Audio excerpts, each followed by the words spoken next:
Hi lovebugs, welcome back to my channel. Today we're going to be talking about Powerless by Lauren Roberts. It is a YA romantasy book that has been really popular on BookTok recently, and that's kind of why I read it, because I just saw so many people were talking about it. I know the sequel came out recently and people were super excited, of course, and so I read it, and I'm gonna be super honest, I want to say in the first page, but honestly it was faster than that. It was like the first half paragraph. I knew it wasn't for me. I knew I wasn't the target demographic. I knew I wasn't gonna enjoy it, but I also knew that it was gonna be funny and that it would be a good time. I want to make this video today really walking the line between having a silly fun time and having genuine analysis and criticism of a book. And I do want to say, because everybody on TikTok is so argumentative that I feel like I have to justify everything I say. For me, escapism isn't turning off my brain. I find literary criticism and analysis and critical engagement with a text to be really fun and interesting, and I think it makes me a better reader and a better writer, and I think that a lot of the critiques that I have could be helpful for other young writers who I'm sure watch BookTok. So while I am going to be let's be so honest, I am going to be making fun of this book, we're also going to be having a genuine discussion. And yeah, that's it. I do want to say that originally Powerless was first published and it was picked up by a big 5 publisher for like a larger release and for the sequel's release. So obviously self-publishing a book is a huge accomplishment no matter what, and that's great. Really happy for Lauren Roberts. Get that bag, girl. Like, she's probably making so much money off of this. And honestly, like, I'm making no money off of this, so who's the real winner? Our story takes place in a kingdom called Ilya, where the people live in this post-plague society, and the effects of the plague were that some of them were given magical powers, these are called the elites, and some of them were not, and these are called the ordinaries. And so the king of the land, who was an elite, of course, it's a really subtle commentary, decided to commit a genocide against the ordinaries. I do feel... Ooh, are we gonna start off with the analysis? I don't feel extremely motivated to go into detail about the portrayal of genocide or the political realities of the system that the characters are living in, because I feel like the book is not really interested in that. The portrayal of genocide, I'll just say, is not great. I do think that there is a certain amount of obligation on the author to portray things like this in a way that is accurate and empathetic and, you know, in a way that is researched, and yeah, and that is not the case, but you know, especially because the book does sometimes seem to want to make criticism about even just like the words that I just said, the elites versus the ordinaries. There is this kind of vague criticism being made towards like class difference, and also towards violence of the elite society towards minoritized groups, but that criticism is very surface level. It's not really steeped in any amount of reality. It's not gonna be like the book that your A-push teacher shows in class to make you understand what genocide is, and you're not gonna study it in school the way that kids sometimes study the Hunger Games in school. It really does read as, that was gonna be really mean. I'll say it and then I'll decide if I should cut it or not. It really does read as if the author read the Hunger Games, saw the criticism that was being made, but didn't actually understand it, and then just adapted it on the surface of the story. So I guess that's all I'll say for now, is that the actual portrayal of genocide, the actual like political commentary being made, is not the focal point of the book. The focal point of the book is kissing. We meet our main character, Pay, and she is this rapscallion girly, and she's stealing and she's punching people. They punch people a lot in this book. That's kind of their go-to offensive move, is just to like sock somebody. She's from the slums, so she's poor. She's not an elite, and in the class sense. And she lives in the slums with her friend Adina in this place called Loot Alley, which I love because it's so Gotham City. It's so comic book. The kind of vibe that we get from Pei in her introduction is kind of the same vibe that we get from Disney's Aladdin, where we meet him and he's running through the city and he's stealing things and the guards are chasing after him, but he's just like kind of having a good time with it. Pei's not having that much of a good time, but you know, that's kind of the vibe that we get, is that she's this sarcastic, I think that we're supposed to think she's cool. She's this sarcastic, cool thief who's running through the city, and that's her. And she lives with her friend Adina. I'm gonna reiterate that because I probably won't mention Adina again until the very end. And so the big thing we need to know about Pei is that she is ordinary. And nobody can know, because if anybody found out, she would be killed. And if anybody was helping her, like her friend Adina, they would also be killed. And I know that I am speaking about it with a lot of like lightheartedness. That is because this is not a serious book. Like, it's very difficult for me to speak about this with the same amount of seriousness as I would speak about an actual genocide, because the book does not speak about it with even a fraction of that amount of seriousness. So it is bad, but it's also doesn't really seem to concern her that much, and none of the characters really like. Well, we'll get to that. Anyway, our secondary main character is the prince, and he's the prince. He's kind of a bad boy. He is super strong and has a really cool magic power. So what do you think his name is gonna be? I'll give you 5 seconds to think about it. He's the prince. He's super cool. He's got dark hair.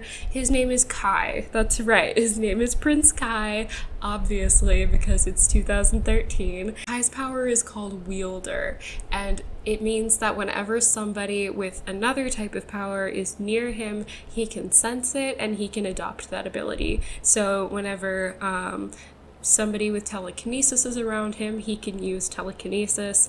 Whenever his brother, who has water and fire powers, is around him, he can use those powers. Yeah, so basically he has all the powers, and that's that. And so when we meet him, he's sparring with his brother Kit, who is the actual heir, Prince Kit.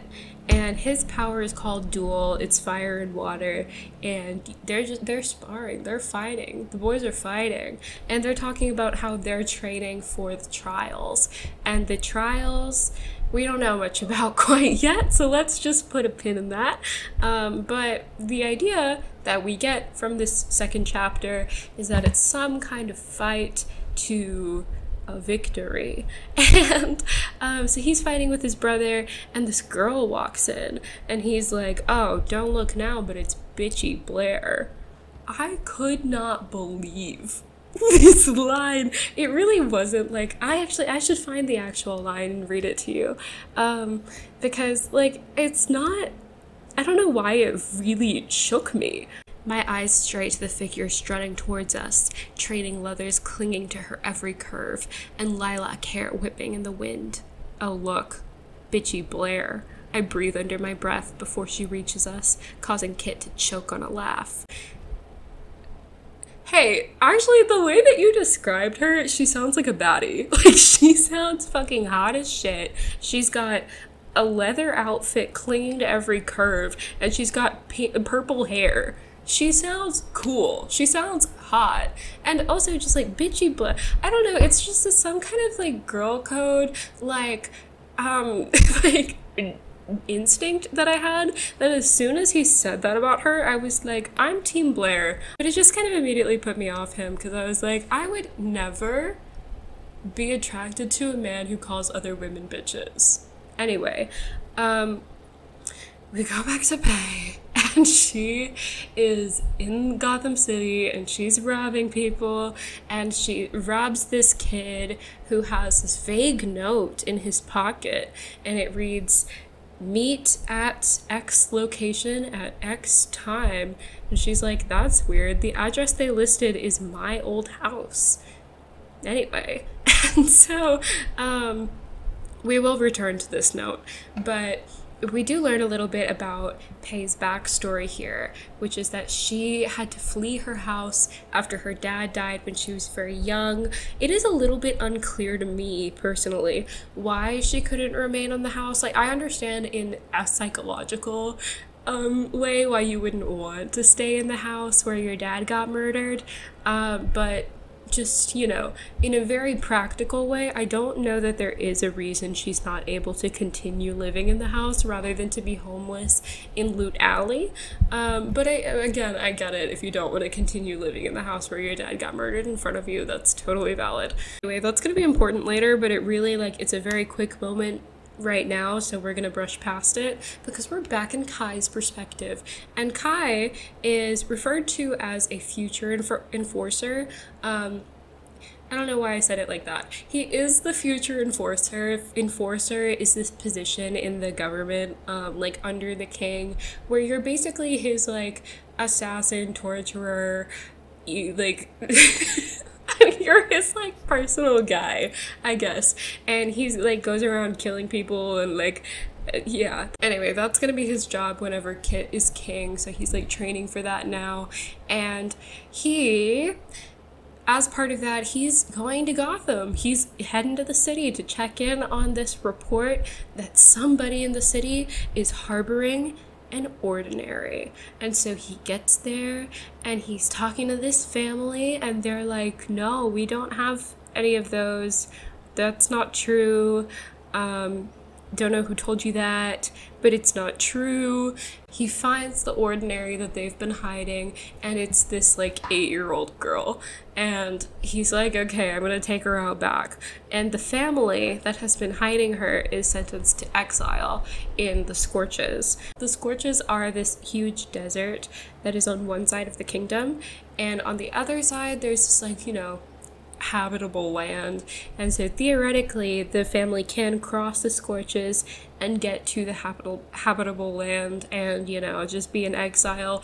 But I can't express enough how much the book emphasizes that the family is not going to make it. And there's even this line, I wish I had marked it, where he says like, I know that I'm sentencing them to a much worse death, or like a much more painful death than what I'm about to do to this little girl.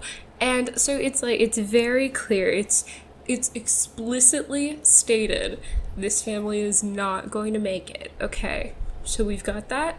Good, because Kai's taken this little girl behind the shed and he tells her, I'm not gonna kill you, I'm gonna send you into exile with your family, because he's a good person, right? He would never kill a child, except we just heard him talk in such detail about how this family is not making it, how they are dead, like, so I think so I think what we're supposed to gloss from this scene is that Kai is actually like kind of has a heart of gold. He's a good person. He's not actually evil, even though he is going to be an enforcer, which is essentially an assassin, torturer, murderer gig. He's not that guy. He's actually does have a lot of empathy in his heart. But what we actually learn is that he just is deflecting responsibility of this onto the elements. He is completely fine with murdering children as long as it doesn't happen in front of his face. It is completely 100% his doing that this child is dying, no matter how he does it. And maybe in the sequel we like meet up with this family again and they've somehow miraculously made it across the Scorches so that we can absolve him of all his war crimes. But the fact remains that he is willing to kill, you know, women, children, men, anybody, but sometimes he doesn't like to look at it. So we still don't like Kai, personally. But who gives a fuck about that? Because we're about to get to the meet cute. So Kai is walking through Gotham City looking oh so robbable. He's dressed nice. He's clearly an elite. He's super hot. And Pei zeroes in on him like a lion sees a broken leg in a gazelle. And she does her classic move, where she pretends to stumble over into somebody. Ah, she's so clumsy. Silly me. Her hand goes in his pocket, takes out all his silver. Well, not all his silver, actually. She tells us that she doesn't want to, like, disrupt the weight too much, so she doesn't take all of it. But she grabs a handful of his silver, and she's like, oh, I'm so sorry. I'm so clumsy. I didn't see you there. They flirt. They look at each other.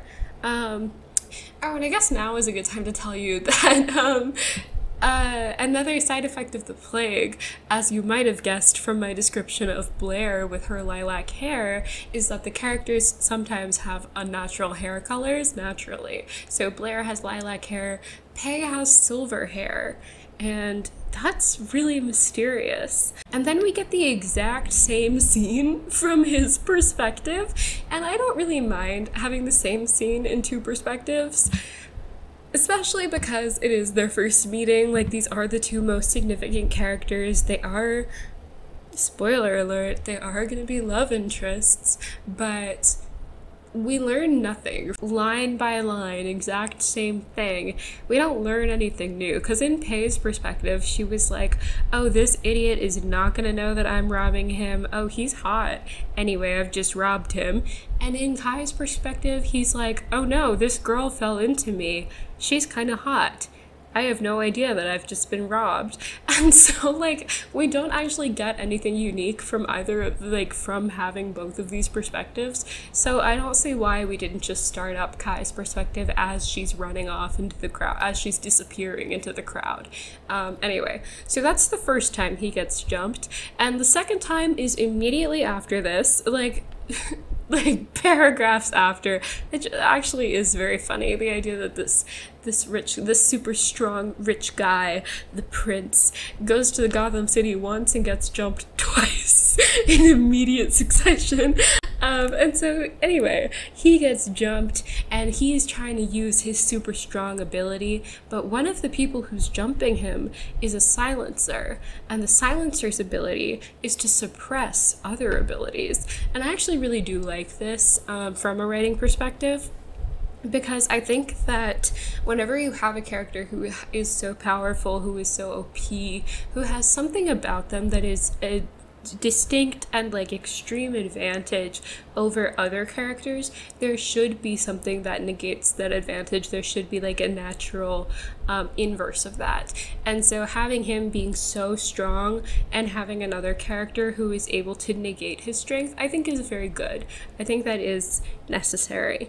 On the topic of their abilities, though, while we're on that, we'll take a break from the plot for a second to talk about the actual magic system here. So the magic system kind of works in this like half hard, half soft magic system way, where there are certain abilities that people can have, but there is no like index of what those abilities are or what their, you know, limitations are, who has them, how you get one versus the other. But also there's just like an undefined number of abilities. So like we meet characters who have an ability that is not seen again, and there seems to be this like extreme range of what your ability can be, and that has like no relation between each other, and it's just very difficult to see if there's any kind of through line with it. I don't think there is a through line with any of these abilities, and I think that it would be stronger. I think that it would come across as more purposeful and more planned out if there was something unifying about what these abilities are. It's just kind of like whatever, people just kind of have whatever, and there's nothing to connect them, and there's nothing to indicate why somebody has one ability over another, and there's an extreme imbalance. Like the power scaling in this universe is bizarre, because some of these abilities I would just rather not have. Like I would be genuinely pissed off if I was the bitch who was born with the ability to project my voice really loud. And some people have mind reading. If I had to live in a society where some people can read minds and teleport and use telekinesis, and my ability was to project my voice loud, I think I would kill myself.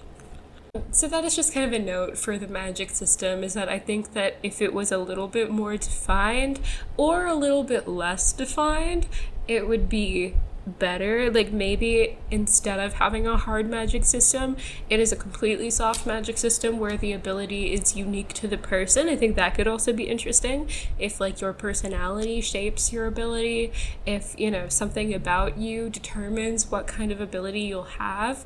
There is also, within the elites, there is a subgroup called the mundanes, and so they are the people with mundane powers. Gonna shock you. And so this middle class, if you will, of people are the people who have just kind of like the lame powers, you know, like the woman who can project her voice really loud. So even within the magic society, there are losers. Like, there are people who have worse abilities, and that does kind of make me wonder, like, does the magic know about class hierarchy and decide that the people in charge get the better powers? Or because like, that would be kind of crazy. Because like Kai and Kit are young and like were born post-genocide, or at least, you know, duration of the genocide, because it is ongoing, and so they get the cool powers. So, and they're not genetic. We know that they're not genetic because they all have different powers. And you know what? I just realized that I'm thinking about it too much, you know? It doesn't fucking matter because I'm thinking about it at this point more than the author did, and we can just move on. Anyway, so Kai, oh, where were we? Yeah, Kai is getting his ass beat. And so Pace in the crowd, this was a little bit confusing to me in a continuity sense because it kind of seemed like Kai didn't move very much. Like, not much time passed and not much physical space has elapsed in the time between like Pei running off and Kai getting jumped a second time. Kind of seems like it happens very quickly afterwards and he doesn't move very far. So why is she still within range to see this happening if she's trying to get away because she just robbed him? I don't know. You would think that she ran and didn't look back and just got to the other side of Gotham City before he could figure it out. But she is still around and she sees him getting his ass beat and he's just, you know, getting his ass beat because his power is being silenced, remember? And Pei is like, oh my god, this reminds me of my dad. Not really what you want to hear when meeting your love interest for the first time. She's like, oh my god, I have to save him because I couldn't save my dad. And so she goes over there and she's fighting the bad guys and she's beating them up. The bad guys who are fighting the guy who is continuing the genocide, just so we're clear which side she's taking right now. So she's fighting them and she wins, yay! And then the next day, the list of people who are going to be participating in the trials comes out, and guess who's on it? Kay is on the list, and people have been referring to her as the Silver Savior because she has silver hair, and she saved Kai. And so they want to see her participate in the trials because she's like, I guess, like a micro celebrity now. And the trials are kind of Hunger Games-esque in the way that they're talked about, at least. But I guess what is critically different, and what I mean by saying that this book is kind of reminiscent of the Hunger Games, but misses all of the political commentary that is being made. The elites participate in the Hunger Games. Sorry, in the trials, that was a mistake. The elites participate in the trials, which is critically different from the Hunger Games because, well, well, that's the point. But Anyway, the elites participate. So Kai's going to be participating. Kai's little brother Jax is going to be participating. Jax is a sweetheart. Jax is 15, and Kai sees his name on the list and he's like, oh fuck, now I'm gonna have to protect my little brother in the trials. Because people die in the trials sometimes, is the thing. That it is seen as an honor to be chosen for the trials, so when Jax is chosen, he's very excited. And then they also have a bunch of normies like Pei and some of the other people from Gotham who are just kind of like entertainment value and cannon fodder. And sometimes they die, but also there's no obligation for there to be a certain amount of death. There's no criteria, there's no rule that says like one person can win, like one person survives, like in the Hunger Games, or the bottom 50% of contestants get shot. I don't know. That's not a requirement, but sometimes people do die in the trials for whatever reason. And so the concern that Kai has for Jax is very real. He's like, oh shit, like my 15-year-old brother is this like baby, he's gonna be going to the trials, I gotta make sure he doesn't die. So Kai has taken the silencer who attacked him, because Pei didn't kill him, she's not that kind of girl, but Kai takes him back to the palace to torture him for many hours. Guys, I know he's a heartthrob, like I know that Kai is a heartthrob. But yeah, and so he's torturing this guy, and he's like, he's doing it because the king says that he must be a part of the resistance. The silencer must be a part of the resistance, which is this group of people, including ordinaries and silencers. There's this, sorry, I'm really all over the place right now, but within the elites and the mundanes, there is another subsection called the fatals, which are just, I guess, people with like abilities that are too strong, like the silencers, that the king also wants to get rid of. And so what the fuck did I just call it? The rebellion? Resistance. Sorry, that was another Hunger Games slip. The resistance is comprised mostly of fatals and ordinaries who are fighting for their right to live, and the king says that this would result in the eradication of the elites. I don't understand this primarily because being ordinary or elite, like what division you fit into, doesn't appear to be genetic. So if the argument is that, you know, mating with ordinaries would result in ordinary children, that doesn't seem to be true. And if it's more of like a cultural thing where like we don't want this group of people in our culture, I guess that could make sense. I think that maybe this is as good of a time as any to talk about the writing style, because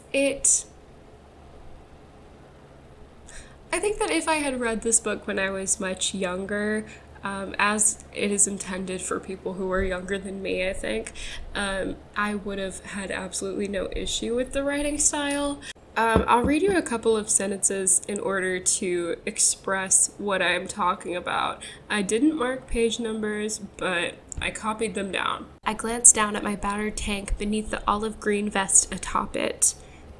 Bad sentence. Sorry. Like just a clunky sentence. You don't need to know that the tank is beneath an olive green vest, which is atop. Just say one or the other, and I'll understand the order. Also, don't say either, because I already know that vest goes on top of shirt. I'm a human being who's seen a vest before. Currently, a long wooden table resides in the middle of the polished marble floor, where the king occupies the chair at the head. Clunky. Bad. Like, just too much going on, but also not really a lot going on. Currently, a long wooden table resides. Resides is a weird word for a table anyway, and I don't think that we need currently, because obviously it's current, and we only really need to differentiate between this moment and another moment if this is somehow a unique circumstance, which there is no indication that it is. So like if normally there isn't a wooden table in the middle of the floor, then we can say that, like, because the king is having a meeting, a table has been moved to the middle of the polished marble floor. Something like that. But as it stands, and we don't get reference to, like, I don't think we get reference to this table again, so we don't need to know that it's current because we have no proof that that's not the norm, and obviously it's current because you're seeing it right now. And again, resides, weird word for a table. A long wooden table resides in the middle of the polished marble floor. Polished marble floor, I think, is fine because it tells us something unique about the floor. It's made of marble. That's not super common. It tells us a little bit about the status of the place that we're in, that they are able to afford a marble floor instead of like a standard hardwood, assuming that marble is a luxury item in this society, where the king occupies the chair at the head. Say that differently. I'm trying to like workshop this, but honestly just say that differently. Or just flip the sentence around. The king sits at the head of a long wooden table in the middle of the polished marble floor. I feel like that's still too many words, but it's constructed a little bit better. This is not nitpicking, it's line editing, and it's something that every writer does.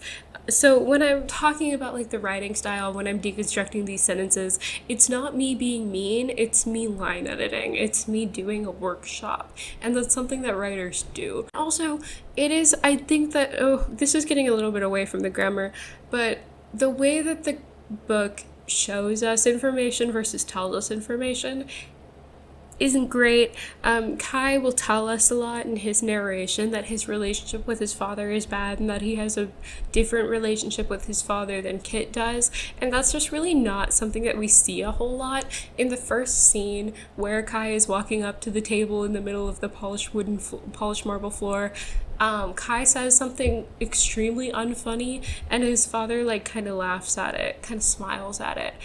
And so we get the impression that his father does care about him. Like, every time that he interacts with his father, it isn't in the way that Kai describes it to us later. And I think that it would be more effective if maybe we saw Kai interact with his dad with his brother present versus one-on-one, and really saw the way that his dad treated him versus how he treats Kit. Anyway, another sentence that's bad.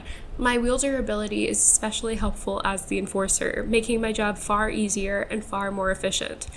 That's redundant. You've said the same thing twice. If your ability makes something is helpful, I know it makes your job easier and more efficient. That's what helpful means. A piercing pain cuts through my skull like a dull knife. So like a knife that doesn't pierce. Also, while we're on the topic of grammar and things, there was an immense amount of typos in this book. There were so many typos in this book. It was actually great. Like, it was actually distracting to me as a reader.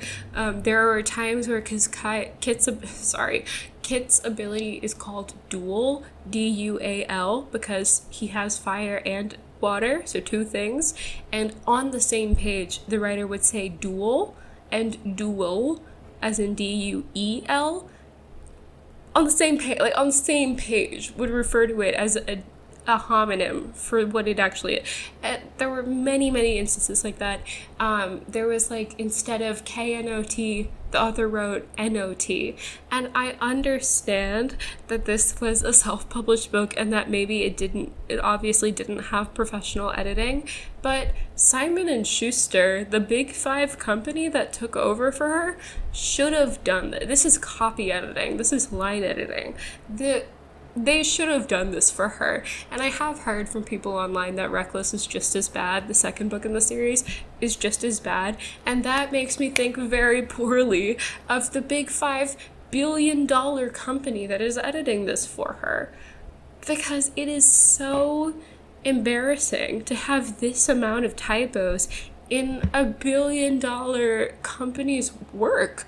That's crazy. And I don't want to try to like harp on the author for having this many typos, but at the same time, did you read the book before you published it? I understand that the book was self-published and that she didn't have access to the same amount of resources as, you know, a traditionally published author does. But at the same time, like, I get that, I see that, I feel that. At the same time, I don't give a fuck. I don't give a fuck. I don't care. This is easy. This is read through the book once before you publish it and you would catch the majority of these.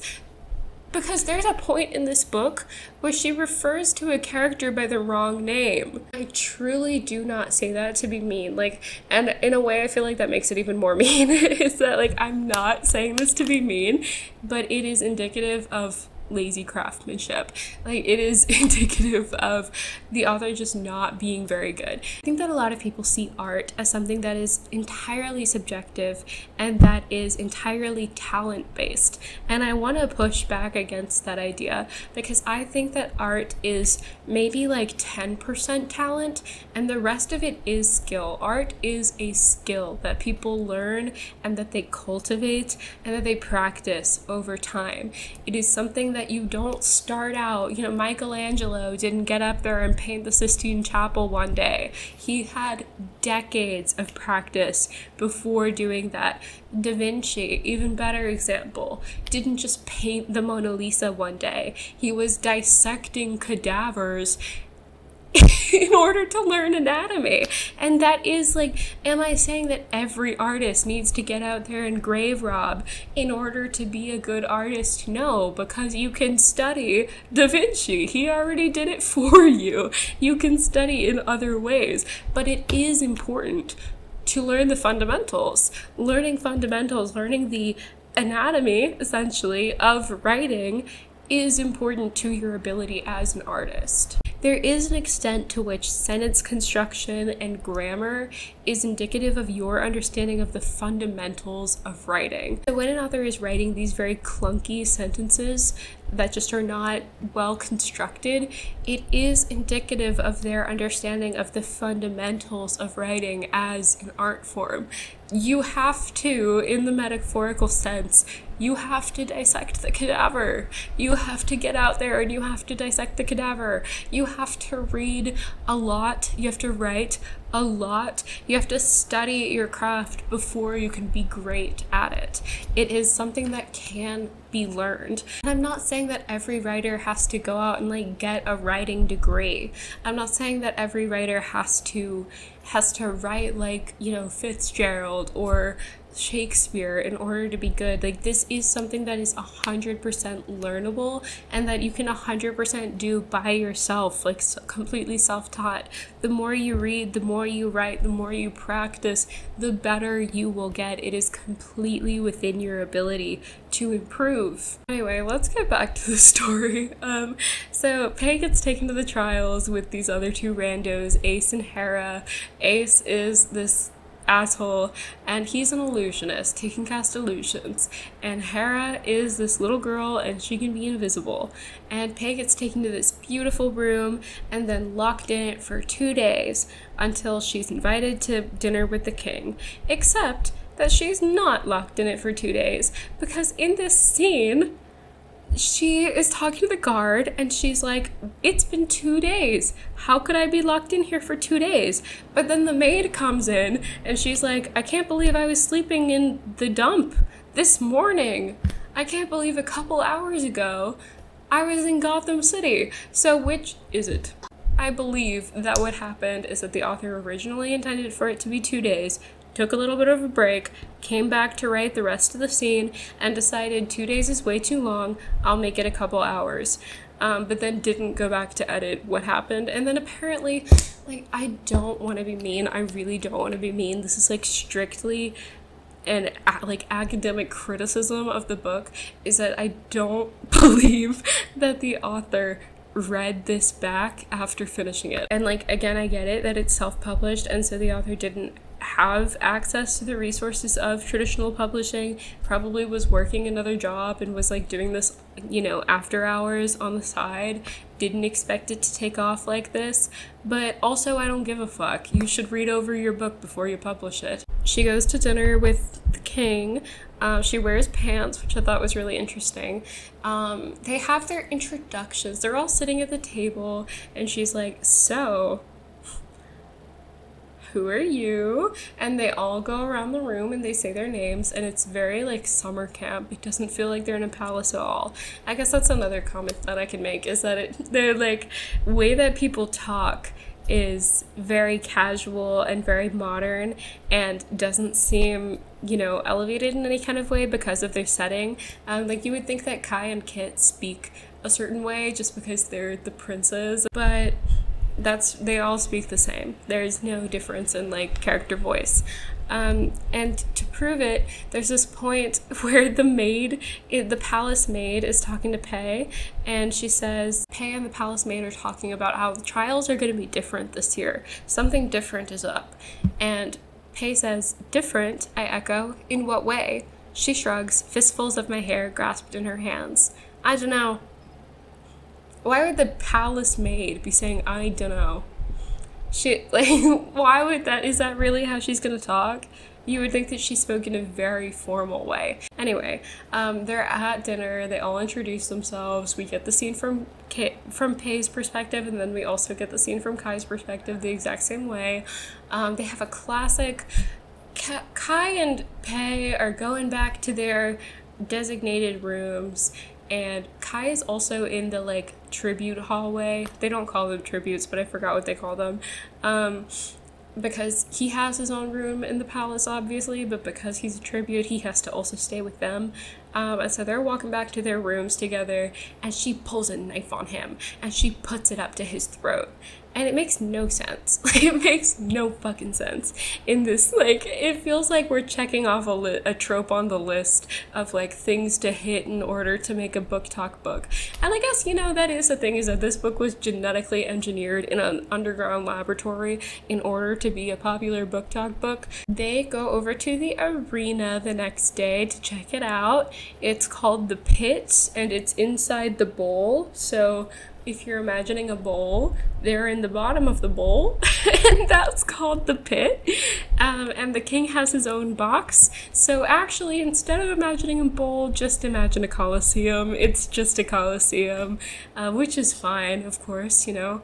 We really perfected the fight at, like, an arena very early on in civilization, didn't we? Because coliseums to sports arenas, really no difference. The scoping out the arena, I guess, and also they're having their interviews before the trials start, so it kind of reminds me of another scene. So the announcer lady is an amplifier. This is the one I was talking about at the beginning. So her voice can be really loud and it can project to the entire arena.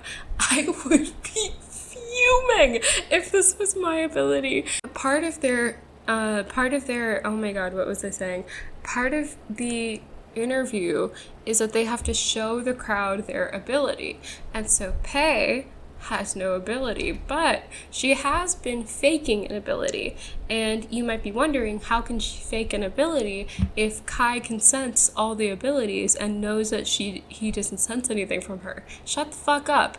Anyway, Pei tells everybody that she's a psychic and that it's just a mental ability and she can't control it very well. So it registers very low and the silencers can't pick up on it and Kai can't pick up on it. And basically the way that she pretends to have this ability is just BBC Sherlock. Or the way that she shows off her ability to this crowd is she like pulls people out of the crowd and she's like, you just got a messy divorce and you are secretly pregnant, and she's like wowing the crowd because she's guessing all these things about them, but really all she's doing is BBC Sherlocking them and like looking at them really hard and deciphering what's going on. Cut back to Kai torturing people. Kai's torturing people, it's so hot. Guys, put your clothes back on. Oh my god. He once again reminds us of his training and how good he is at murdering people. Guys, I'm serious. Pull your pants back up. We find out that the trials require a voting system from the audience. I do not understand the system. I don't. I'm gonna be so honest. I have no idea what the votes actually count towards and what they, I guess they just count towards who wins, but also like you have to win the trial. Like there are trials that you have to win. And like but you also have an audience score, so it's kind of giving like Dancing with the Stars, where they did their dance and they got a score from the judges, but then they also had to be voted by the audience. And so sometimes the people who were really good but just not that much drama, like the people who were just good dancers, would always get voted off and like would never win because the audience just thought that the bad like messy people were more interesting. I know that it's intended to be similar to the Hunger Games system of the tributes needing sponsors, but that's completely different because the sponsors actually contribute to who wins by providing the characters with resources they need to live. And in this context, the voters don't actually provide the contestants with anything other than votes. So we're not beating the Hunger Games ripoff allegations. So there's also a ball before the trials start, and so they're at the ball, and Paye is wearing this very nice dress, and she has her dagger strapped to her thigh, obviously, bitch, obviously, and all the other women at the ball wear green because that is the color of the kingdom. It's like their color. And there's some line at some point, I don't think I marked it, that it's not a requirement that the women wear green, but it is like all the women wear green. It's like it's like an unspoken rule is kind of the vibe that I got. But she never wears green because she's not like other girls. She doesn't wear green. And she has her dagger strapped to her thigh because she's a strong female character, and she gets asked to dance by Kit, the heir to the throne, Kai's brother, and she doesn't totally like him because he has his father's eyes, and his father is responsible for the genocide, but what she sticks to is that her father is responsible for her father dying, because when her father was murdered, she saw that it was by somebody associated with the crown. And so she's like, oh my god, like I'm dancing with the prince, but he kind of reminds me of his dad, who, not that he committed genocide, but that he killed my dad specifically. Kit's making eyes. Kit's making eyes at her.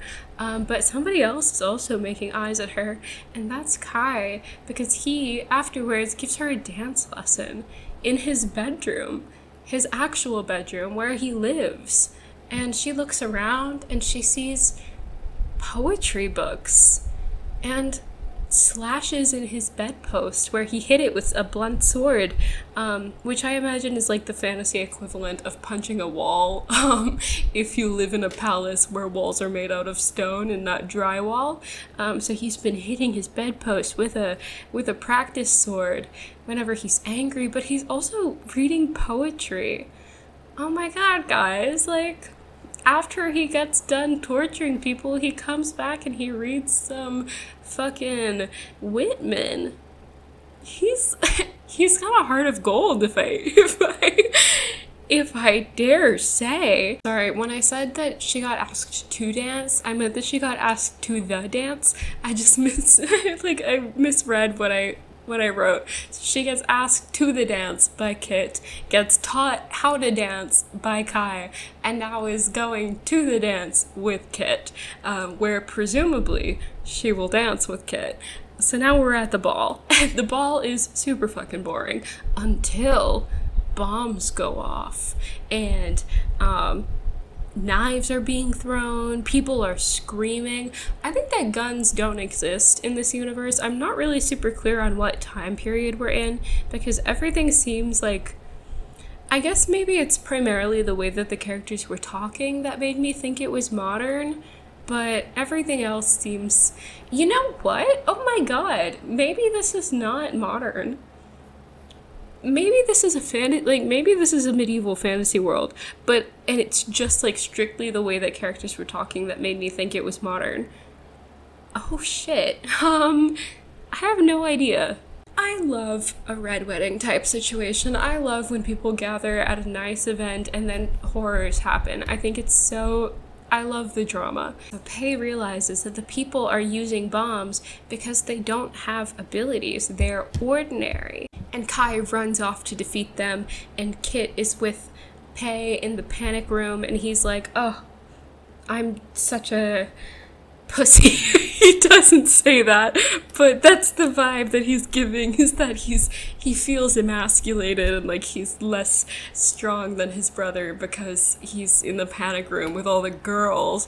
Anyway, and she's like, hey, you're gonna be the king, you know, you can't be getting killed by a bomb right now.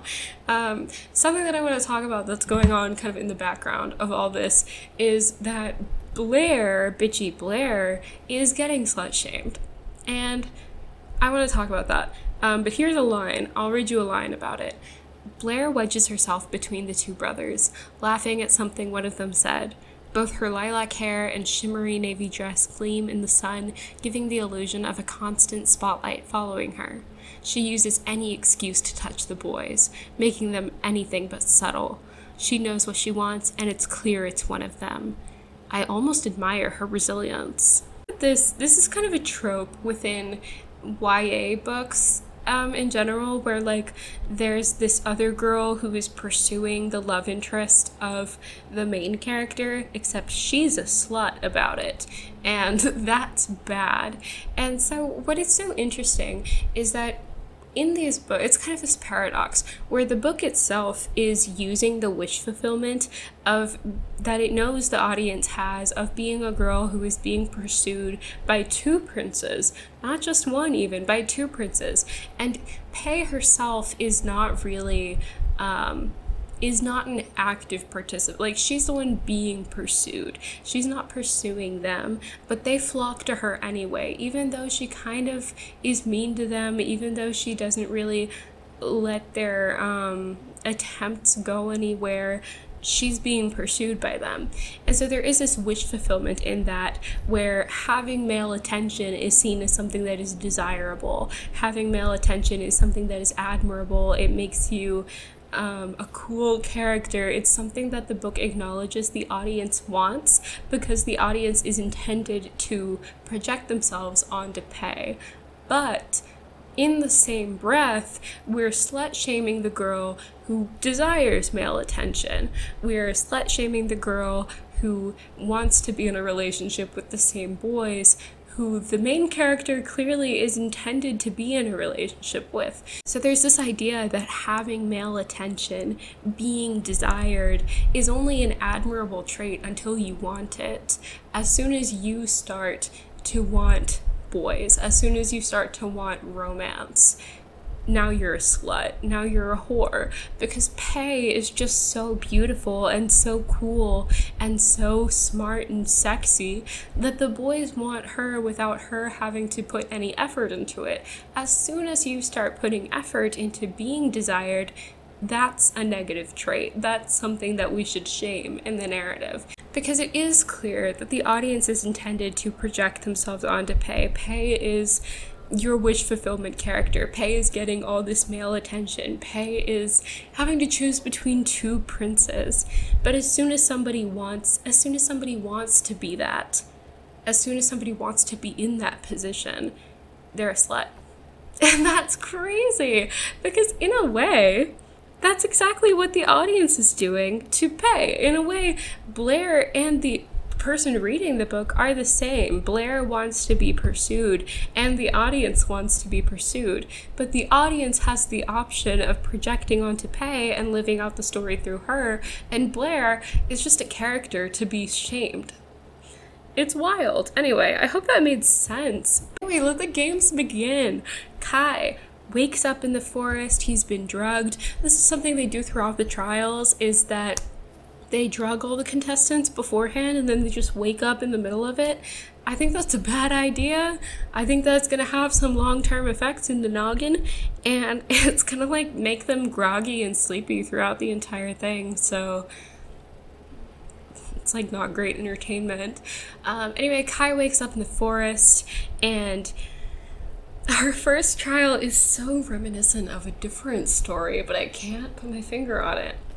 Kai decides to go and search for water, and so he starts to scale a tree. It reminds me of somebody else I know. The actual task that they're given to read is so long and so annoying, and it rhymes, but the task at hand is flag football, basically. They each wake up with an armband, and it's made of leather.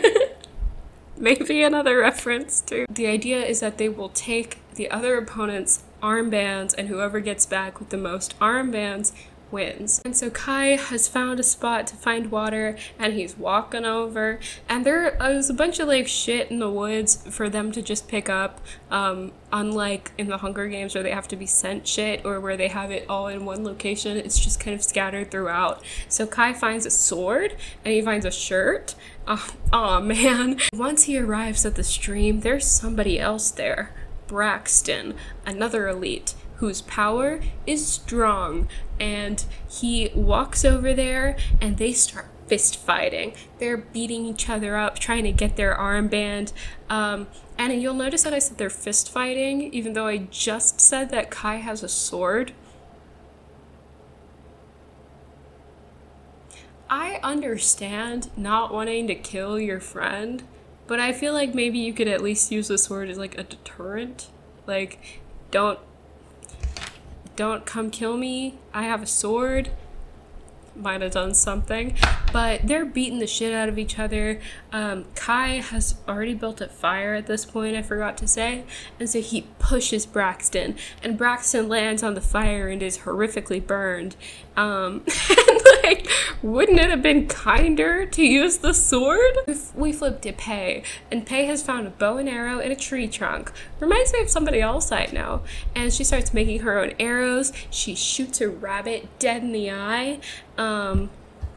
We've not to this point heard of her using a bow and arrow ever. It's later said in the book that her dad taught her how to use a bow and arrow, but at this point we're not aware of that, so it does still come out of nowhere. And it also doesn't make any sense that we haven't heard about it before, because you would think that if she did know how to use a bow and arrow, she would have been using one in order to find food in Gotham. Like, she would have been at least killing rats or something. She gets into a fight with Ace, who makes her see visions of these horrible things. Makes her see visions of Kit, the prince, and he's dead. And it's like his dead body floating down the river. And I don't know if that's allowed to be on TV in the kingdom. I don't know if the king's gonna be super happy about that. But, you know, they fight, and she walks away with only a horrible spear wound to the torso, thank God. And she manages to make it to the creek where somebody is already there. It's Kai.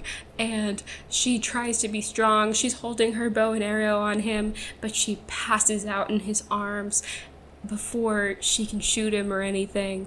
And he's oh no, Peyton, are you okay? She passes out in his arms. And Kai says that in his narration, he says that he knew something was wrong because her hands were shaking under the strain of holding her bow and arrow. And it's like, babe, I don't think you've ever shot a bow and arrow before, because I did somewhat recently, actually like a year ago. And it's kind of hard. And Pei is from the slums. They literally call where she's from the slums. She's from Loot Alley. She's from Gotham City, New Jersey. This girl is not strong. Like, she's not like physically strong in a way that she would be able to do that anyway. Like, her hands are gonna shake. Who cares about logistics? She falls into his arms, and he's nursing her wounds.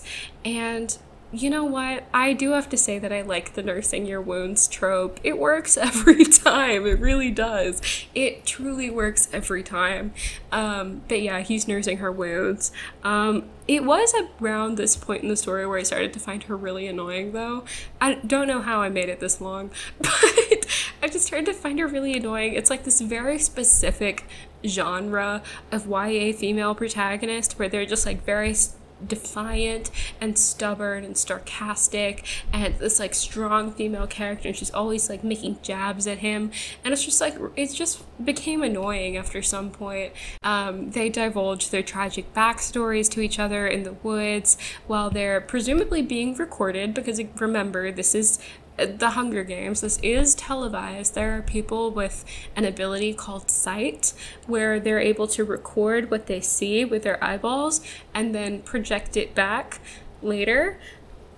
Maybe live, I don't know. But they're able to record and project what they see with their eyes. So all of this that's happening is presumably being watched and recorded and then being shown to an audience. Unclear if the king is going to vet the footage before showing it to people, like if there's some kind of delay. It's also unclear how the people in the slums, if there's any requirement to watch the trials, or if there's any ability to watch the trials even, because like, do they have a projector? Like, is one of the sides gonna go to Gotham and just like stand in town square and project it for them? Are they required to watch it? Are they just gonna like throw rocks at him until he leaves? Because I would do that because it's annoying. But like in the Hunger Games, not to harp on this, but in the Hunger Games there was a requirement to watch the Hunger Games because it was part of like the government's way of keeping the citizens in line. Like they were required to watch the kids die as a show of power. Like they had to watch it. And here it's just kind of like, if it's on, you know, maybe the sports team you like is playing on the next channel, so you might flip it. And Kai reveals that his dad taught him how to torture people by torturing him, again, presumably being recorded. And I don't know if the king's gonna be super happy about that, about him telling people that, especially if it's on TV. But anyway, they're flirting, they're committing light treason, and they're interrupted when a pack of wolves, dog-like animals, kind of like something else I know, encircle them, and Kai fights them off sexily and kills the last one with a throwing star that he got from... Hard cut to 3 days later. So I didn't tell you this, but this first trial is only 6 days, and there is no requirement of like how many people are able to exit, how many people can survive it. It's not like a last person standing there. It's a set amount of time. Everybody who is still alive comes back, and you know, whoever has the most wins. So we hard cut to 3 days later and nothing of note has happened. Hey, why'd you make the trial so long if nothing was gonna happen in the middle? Like, if nothing happened for the majority of the time. This could have been a 1 or 2 day trial, and that would have made them have to like more proactively seek out each other, and or at least like make the arena smaller and the time frame shorter so that they had to like actually fight each other for it.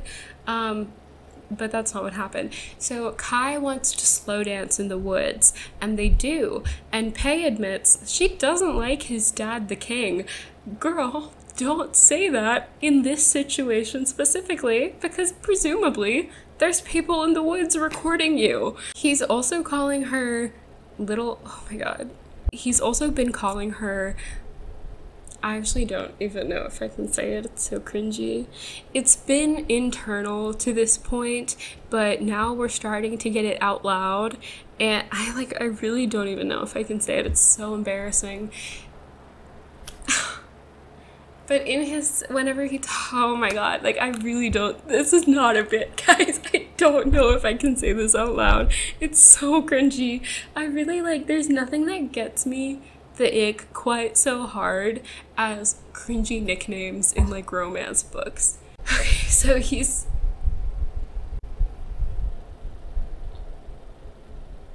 always calling her like adjective.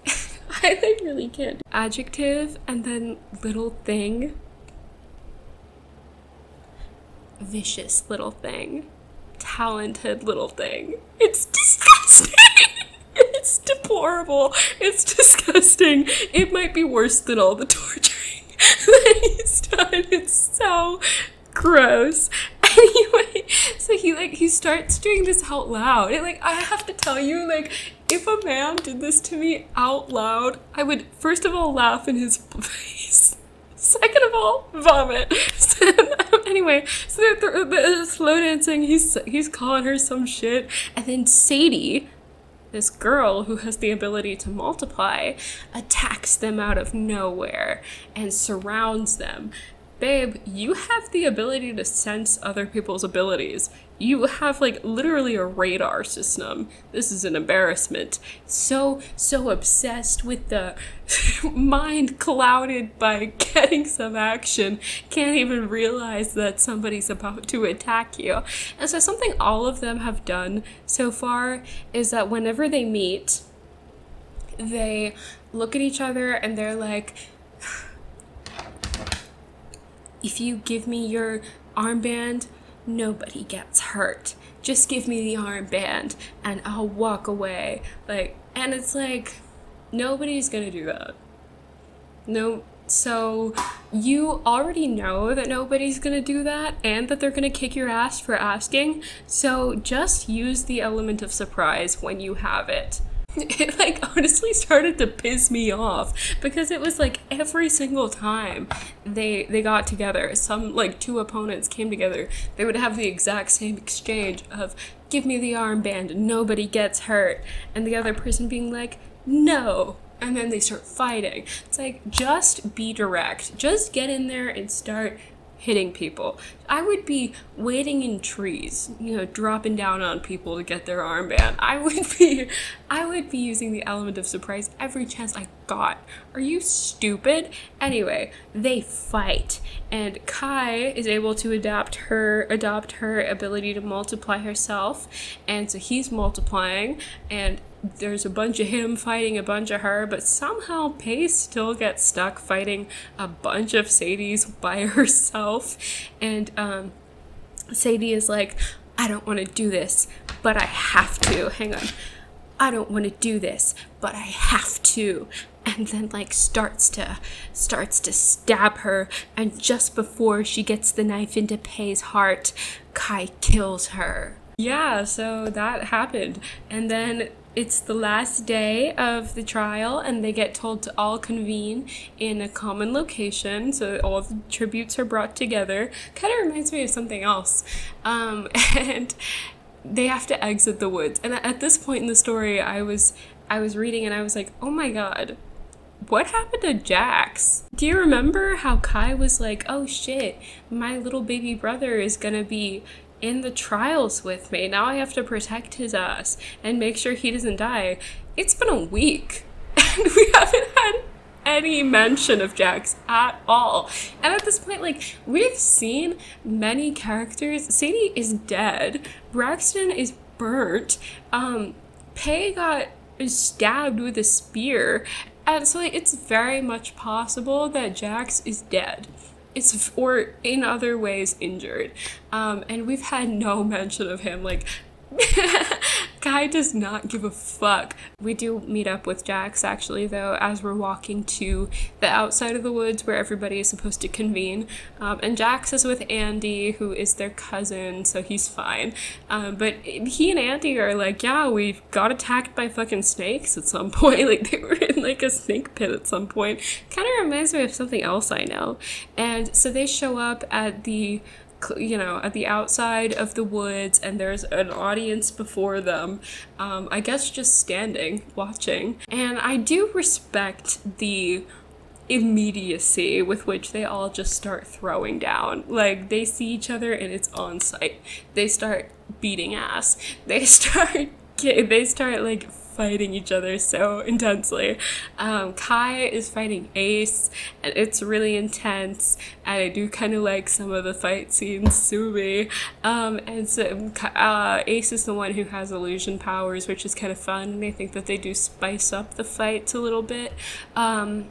He's fighting Ace. Ace is casting all these illusions, and Jax goes in to try to help him, and they're fighting him, and Kai lands the final blow, and all the illusions drop. And it was actually Jax who he just killed. And Jax slowly sinks to the ground, and Kai holds him in his arms and sobs and blames himself because it's his fault. And you know I love the drama. It kind of reminded me of another scene I know. But I actually thought this scene worked really well. There was this really like heavy emotion in it, and it felt very real whenever he was reacting to this, you know, the shock of it and the like slow dread as he realizes what he's done. Killed him with a throwing star, which I honestly didn't think was possible. I didn't think they could go that deep in like your stomach, I think it was. But yeah, he's holding him as he's like bleeding out or whatever the fuck has happened to him, and he's like, oh my god, this is my fault. And then he realizes that if he finds somebody around him with a healing ability, he could just heal him. And so he goes over to the crowd and he's looking around and he heals Jax because he's able to find a healer in the crowd. And honestly, that really like completely killed it for me. I'm not saying that I wanted this kid to die. I'm just saying that the scene had a lot of emotional impact and it was really strong. It was this really heavy scene with a lot of emotional turmoil. And I think that the effects of, you know, seeing the actual repercussions of the trials and like what happens within them would have been really good for the development of the themes, especially like it would have been something that made Kai have to reckon with the crown and with the government system and, you know, what kind of government allows this to happen. Is my dad actually a really bad person if he allows this to happen to a child?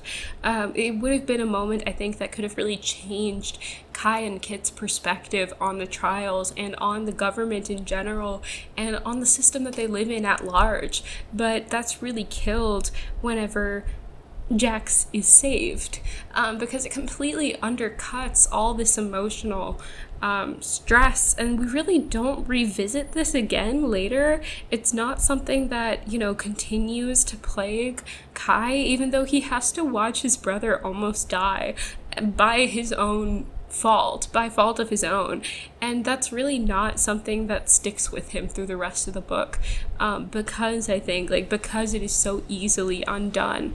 And yeah, you know, I just feel like it could have been a really strong moment, and it really gets negated whenever the actual scene is literally negated. They say that there are only 7 contestants left, and it's all the named characters basically, except for Sadie, who we killed, and Hera, who died off screen, tragically, I guess, but who cares, because it's like we don't go back to that.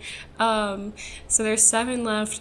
Kind of difficult to know what I'm supposed to think about that if I don't know what the original number was, but okay.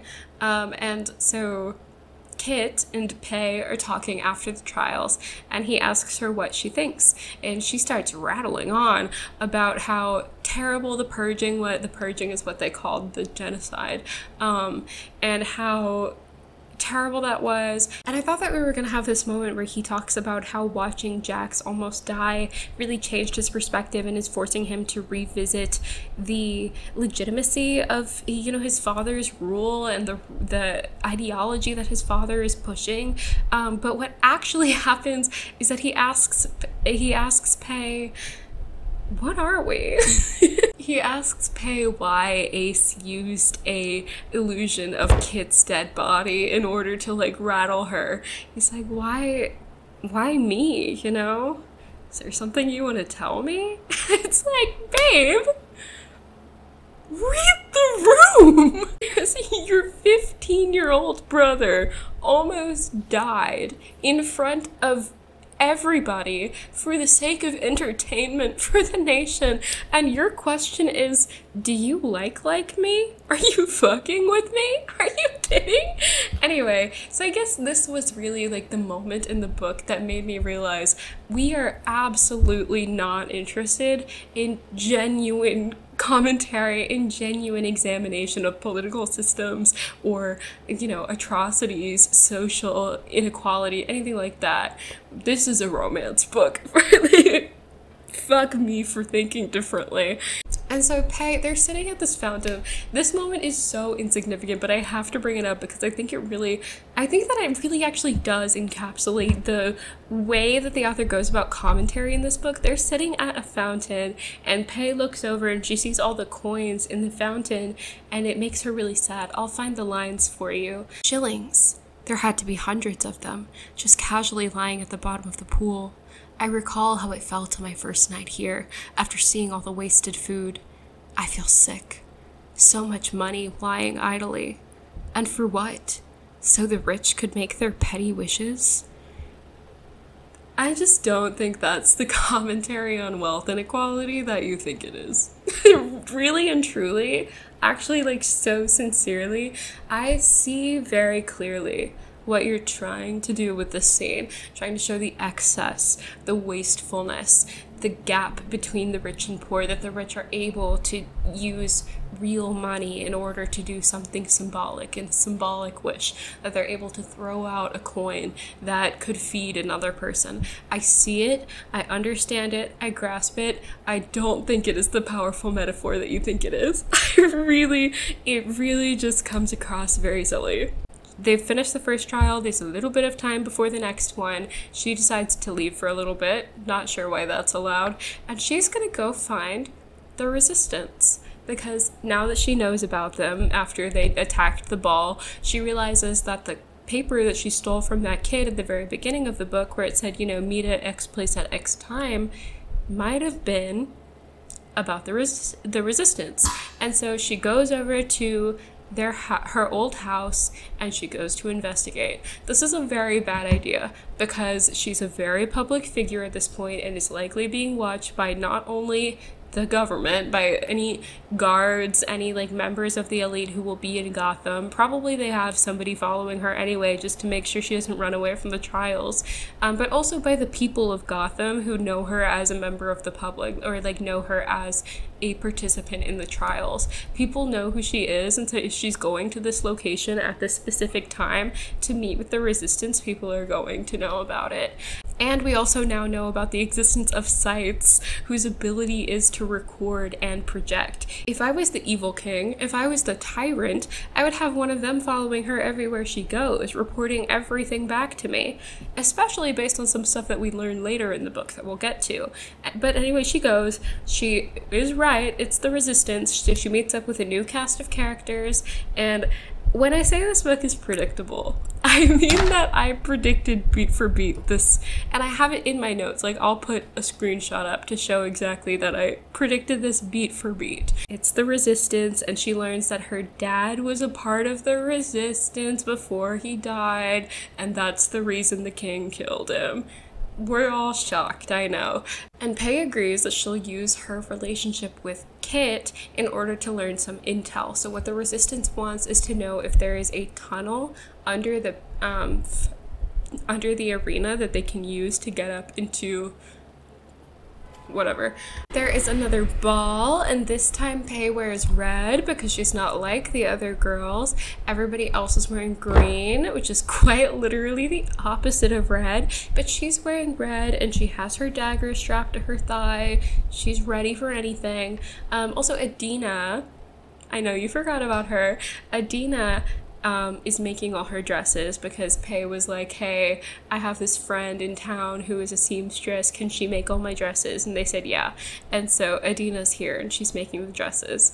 And we keep hearing that this year's trials are different from the other ones. Something's going to be different about this, and I probably should have talked about this earlier, but we have no idea what the trials were like before this. This is the only trials that we've seen. We've gotten no information about what the trials were like before this. And this is only the 6th trial, because they're every 5 years, and they've been going on for 30 years. So this is only the 6th one, so there's not that much room for precedent. Like, they probably were all a little bit different from each other just by virtue of being a new thing. And we don't know what happened in those, and we don't know how it differs from what's happening in these. So that means absolutely nothing, but it's being repeated a lot. Next trial is at the ball. They have to 1v1 each other. it's extremely boring. Kai is drunk and he still wins. That fight is one paragraph. Peyton has to fight Blair because, you know, it actually is exactly what I was talking about with this, like, the girl that we aspire to be versus the slut, even though it is so paradoxical that they're different at all, because we're projecting onto Pei and therefore acting somewhat like Blair because we do have a desire for, anyway, of course Pei has to beat Blair, and then they wake up on the side of a mountain and they have to race each other to the top. That's their next task. Peyton's team is Jax, Ace. That's it. Jax reveals that Kai has a fear of heights, which is something that we saw a little bit earlier in the story.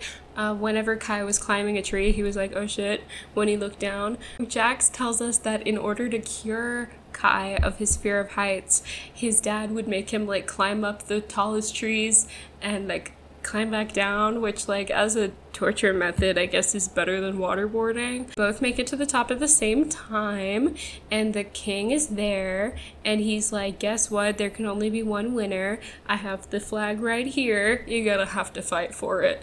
And so they do. And again, I do respect how quickly they start to beat each other's asses. Blair has telekinesis, so Blair is trying to like javelin this like tree branch at her, but Kai has adopted her ability and like nudges it over a little bit, and so the tree branch actually impales Braxton and he dies. There's no incentive to kill people in this game other than I guess to eliminate competition, but like I do think that that is a flaw on the part of the system in terms of writing, is that now that there is no obligation for the characters to kill each other, it really does come across as an individual choice. It's not a part of the oppressive system that the king has set up where he's forcing them to be violent towards each other. It comes across more as them making the personal decision to do that, which then removes the blame from the king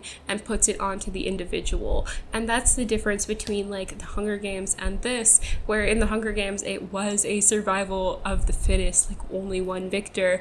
The reason that the characters were killing each other was entirely the responsibility of the capital. It was a result of the capital's action. It was their rule that the characters had to kill each other. But in this situation, because that rule doesn't exist, it kind of dilutes the blame, even though the king is the one who sets up the trials, even though it's him who creates the environment of the trials and fosters the system of competitiveness and this like environment.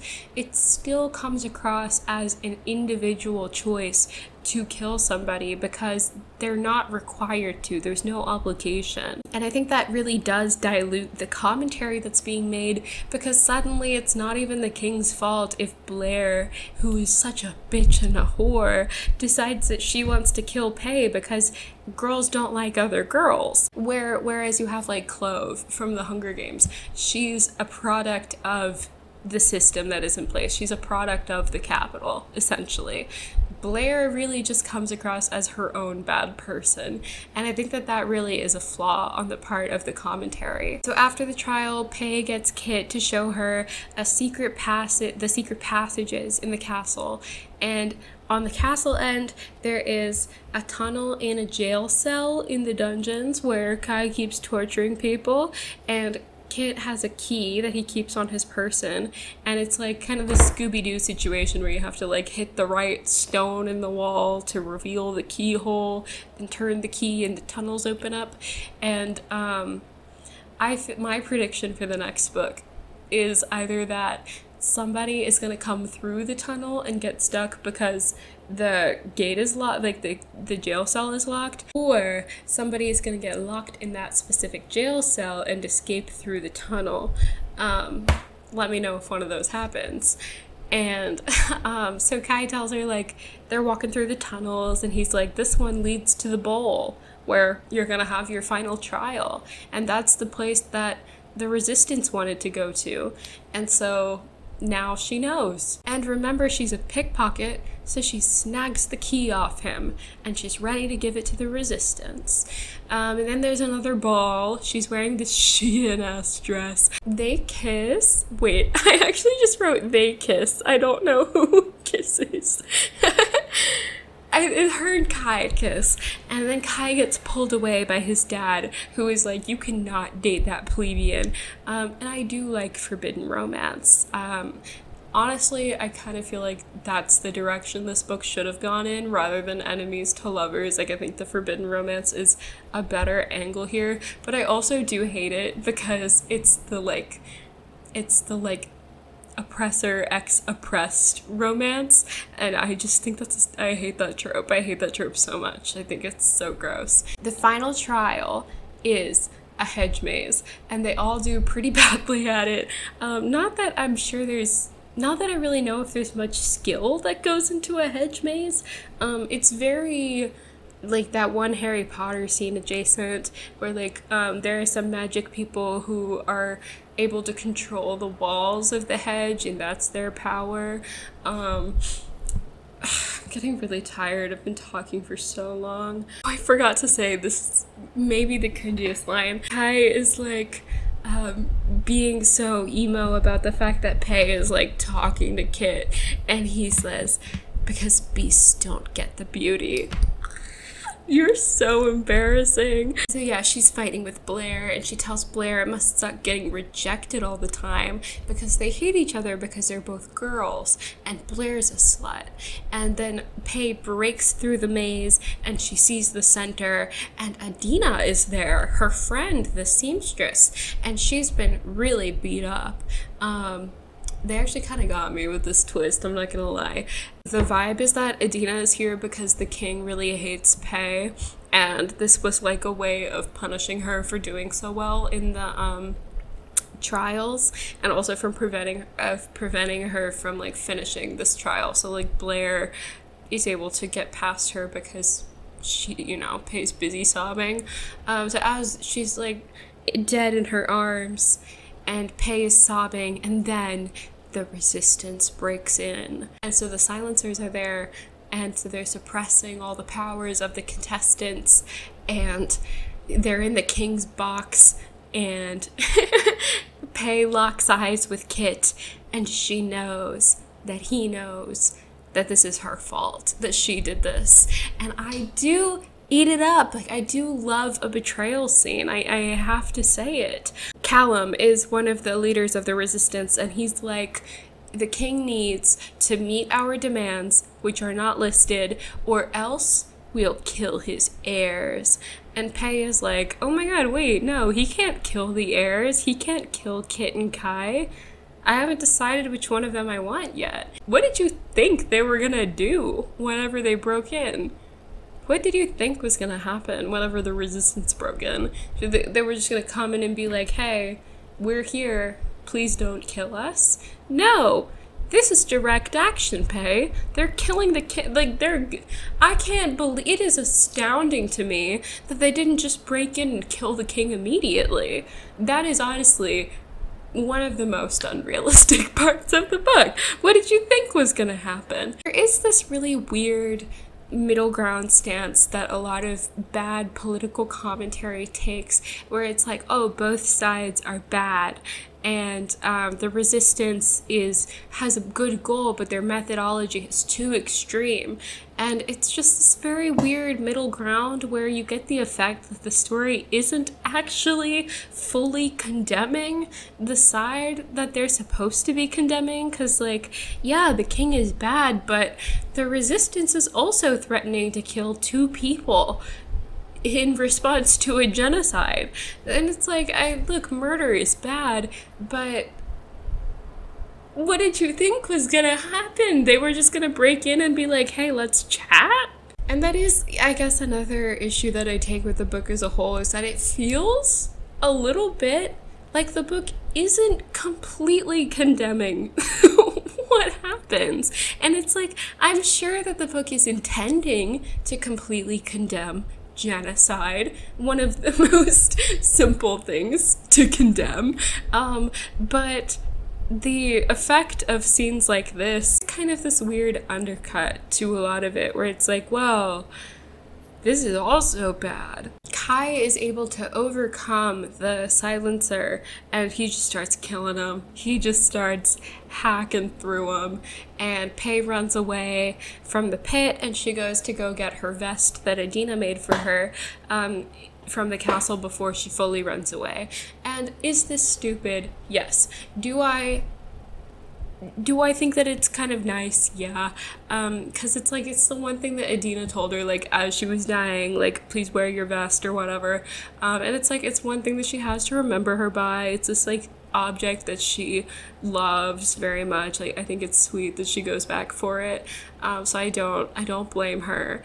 And anyway, so she's running around, and she runs out of the castle, and she sees the king, and he's all alone, and he tells her that he's known what she is this entire time. And she says, if you've known that I'm ordinary this entire time, then why didn't you kill me?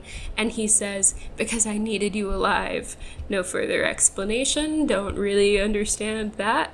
They fight. It's brutal. Pei says, you killed my father. And King says, actually. His next words are a little more than a hysterical whisper. Let's just say that your first encounter with a prince wasn't when you saved Kai in that alley. Sorry, let me do that in my king voice. Let's just say that your voice... It's not funny. It's a good twist. It's a good twist. It's a good twist. It's just a really funny way of saying it. Let's just say, like, come on.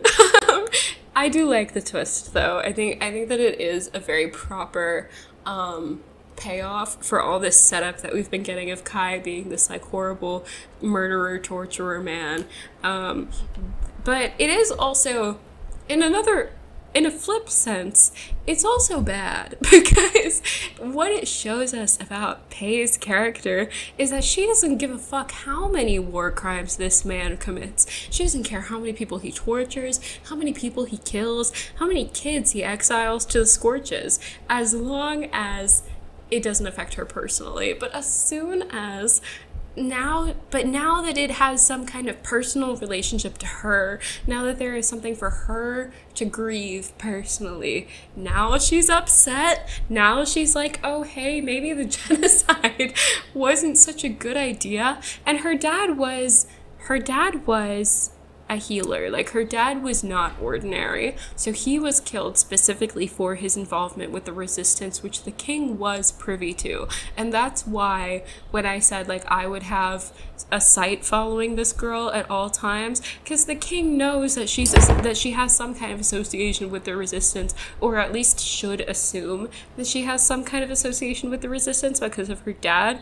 And also, this is another thing that shows us that the, like, ordinary trait is not genetic, because her dad was a healer. It's just like a little, I don't know, it is a little, doesn't look super good for Pei that the only reason she cares about Kai being an objectively bad person is that he did something to her specifically. Anyway, she kills the king. She runs away, but a sight sees her, and she sees the sight run off. And then Kai runs into her, and he wants to fight her, but he just can't. So he lets her go. And I'm not even gonna lie, the ending kind of slayed. Like, that whole ending scene, I was clocked in. I was watching, you know, like, I was interested. And then there's an epilogue from Kit's point of view. I think it's weird for a trilogy to have an epilogue in the first book, but who fucking cares? It's from Kit's perspective. He's the king now. Some overall criticisms that I wasn't able to fit in is just that there's a lack of character arc, I think, is a really big one throughout this series. So the characters are the exact same at the beginning of the book to at the end of the book. Pei has no real change from beginning to end. Kai has no real change from beginning to the end. And that is something that is very much reflected in the themes of the book, like the way that the political commentary is developed over the book. it isn't, because the characters never actually have to engage with it. Like, if Kit or Kai or even Pei ever had to actually face the reality of the genocide and had to actually think about, you know, the king in any kind of critical way, I think that it would result in their perspective changing, or especially in one of the princes. But none of their opinions change from beginning to end. None of their, like, I don't know, none of their perspectives change at all from beginning to end. And when we're dealing with a book that is trying to make a commentary on, like, that, I assume the intention of the series is that they're gonna, like, overthrow the tyrannical government and, you know, stop the genocide. I hope that's the direction that the series is going. At this point, none of the characters have had to actually, like, wrestle with that. That's not something that we've actually had to talk about or, you know, engage with in any meaningful way. Personally, I'm just really not a fan of the oppressor ex-oppressed romances. To me, that's like if Katniss and young hot President Snow were to get together, and I'm sure that fan fiction exists somewhere. I think that, again, I think this book was like genetically engineered to be popular on BookTok because it really just checks off a lot of tropes that people like. You know, it's Emily's enemies. Did I say Emily's? I'm really tired. I've been talking for a long time. It's enemies to lovers. It's got a dark, mysterious bad boy and a nice guy with blonde hair, and that makes people different. It has the, like, knife strap to the thigh. It has the knife to the throat scene. It has the, like, the "who did this to you" line. It has the, this line, "I collided with something solid." No, someone solid. Twice. It has that twice. It has this, like, vague attempt at political commentary, so you can say that it's a feminist book or whatever.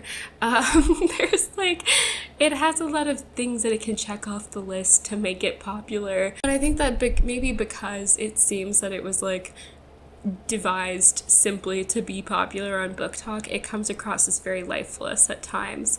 Do I have anything good to say? Any, like, compliment sandwich? I thought that there were some scenes that I did like. I don't think the writing style is terrible. I know that I harped on the writing style a little bit and said that the author had a poor grasp of the fundamentals of writing, and I stand by that. But I don't think that it was terrible. Like, I think that this was still passable writing. Like, I had a fun time reading it.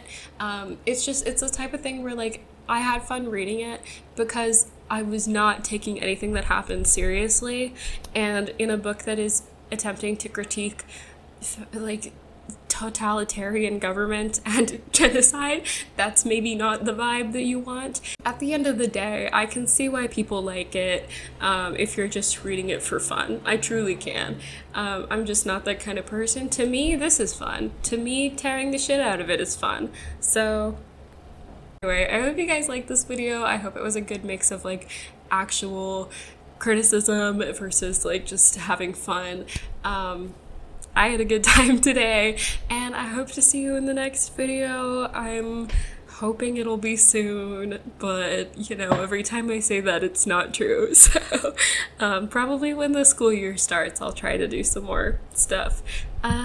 Yeah, I'll see you guys around.